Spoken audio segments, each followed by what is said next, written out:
அன்பானவர்களே, அன்பு வணக்கங்கள். ஒரு அன்பர் ஒரு கேள்வி கேட்டு இருக்கிறார். குரு, என் தலையெழுத்தை மாற்றிக்கொள்ள முடியுமா?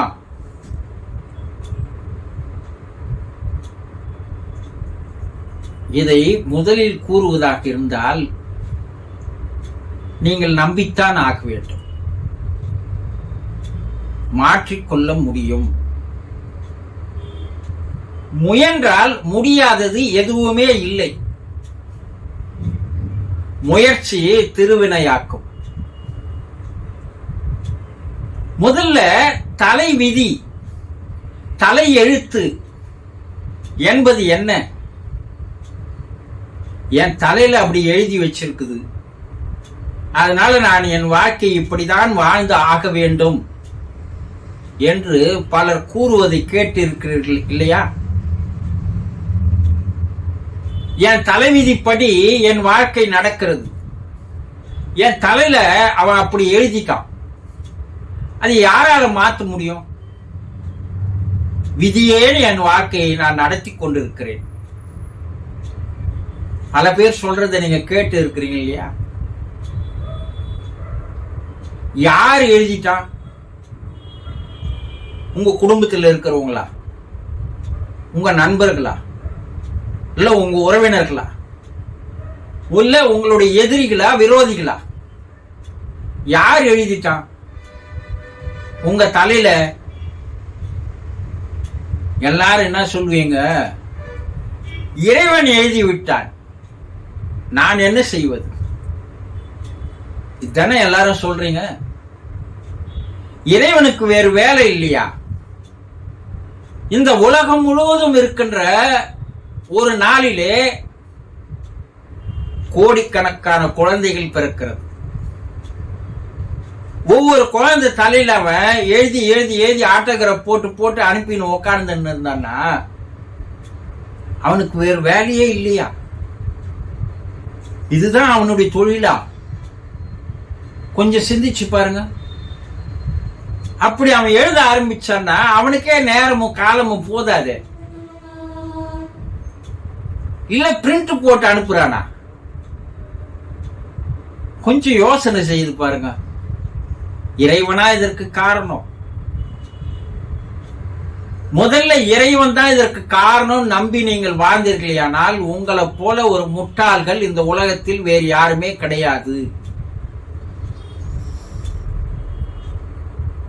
அப்போ யார் எழுதுந்து? நீங்கள் தான். நீங்களே எழுதி வைத்துக் கொண்டு வேறு யாராவது வந்து அதை அழிப்பார்களா, கரைப்பார்களா, குறைப்பார்களா என்று நினைத்துக் கொண்டிருந்தால் அது நடைபெறக்கூடிய காரியமா? நாங்க எழுதிக்கணுமா? ஒவ்வொருவர் தலைவிதியும் தலையெழுத்தும் அவரவர்களால் எழுதப்பட்டதே. இந்த தலைவிதி தலையெழுத்தை கர்மா என்பார்கள், வாசனை என்பார்கள், சமஸ்காரம் என்பார்கள், பதிவுகள் என்பார்கள். இப்ப நீங்க வாழுறீங்க இல்லையா வாழ்க்கை? இந்த வாழ்க்கையில நீங்க நாள்தோறும் உங்களுடைய தலையில் இருக்கின்ற புத்தகத்தில் நீங்களே எழுதி வருகிறீர்கள். அப்போ நீங்க எழுதுறதுக்கு தகுந்த மாதிரி தான் உங்களுடைய வாழ்க்கை நடக்கும். சாப்ட்வேரை உருவாக்குறது நீங்க. அந்த சாப்ட்வேர் படி தான் ஹார்ட்வேர் நடக்கும். நீங்கள் எழுதி கொண்ட விதிப்படிதான் உங்களுடைய வாழ்க்கை நடக்கிறது. இப்ப நான் வாழற வாழ்க்கைக்கு காரணம் நீங்க தான்.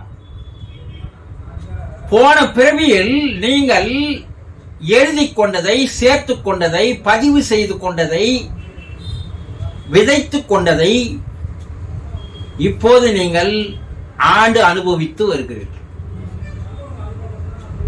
இந்த பிறவியில் நீங்கள் சேர்த்துக் கொள்வதை, எழுதி கொள்வதை, பதிவு செய்து கொள்வதை, உருவாக்கிக் கொள்வதை, விதைத்துக் கொள்வதை அடுத்த பிறவியில் நீங்கள் அனுபவிக்க போகிறீர்கள்.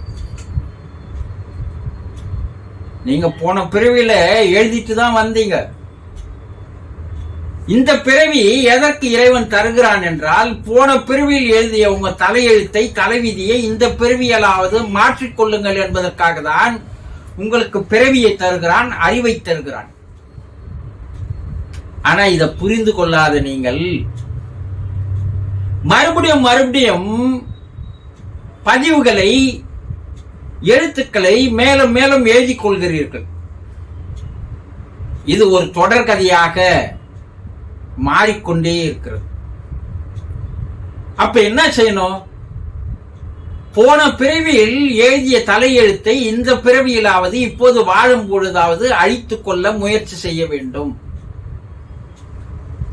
அதற்குண்டான வழிமுறைகளை குருமார்களிடம் கேட்டு தெரிந்து கொள்ள வேண்டும். குருமார்கள் தான் அதற்கு வழிகாட்டுவார்கள். கோயிலோ, குளங்களோ, பரிகாரங்களோ, மாலைகளோ, மலை ஏறுவதோ இதெல்லாம் உங்களுக்கு வழி காட்டவே காட்டாது. உங்களை தவறான வழியில் அழைத்து செல்வார்கள். உங்களுடைய உண்மையான ஞான குரு தான் உங்களுக்கு வழிகாட்டுவார். அந்த ஞான குரு மூலமா தான் உங்களுடைய தலையெழுத்தை, தலைவிதியை உங்களால் மாற்றிக்கொள்ள முடியும். அதற்குண்டான வழிகளை அவர்கள் தான் கற்றுத்தருவார்கள். ஒரு நல்ல ஒரு ஞான குருவை தேடுங்கள். அந்த ஞான குருவிடம் போய் உங்களுடைய தலையெழுத்தை, தலைவிதியை நான் எப்படி மாற்றிக்கொள்வது என்பதை எனக்கு கற்றுத்தாருங்கள் என்று கேளுங்கள். அவர்கள் அற்புதமான பயிற்சிகளை கற்றுத்தருவார்கள். அதை தொடர்ந்து நீங்கள் செய்ய செய்ய உங்களுடைய தலைவிதியை, தலையெழுத்தை உங்களால் மாற்றிக்கொள்ள முடியும். இதற்குண்டான வழிமுறைகளை தேடுவதை விட்டுவிட்டு நீங்கள் சுமந்து கொண்டிருக்கின்ற மூட்டையை யாராவது இறக்கி வைப்பார்களா என்று அலைந்து கொண்டிருந்தால் யாரும் இறக்கி வைக்க மாட்டார்கள். இதையெல்லாம் புரிந்து கொள்ளுங்கள். சந்தோஷம்.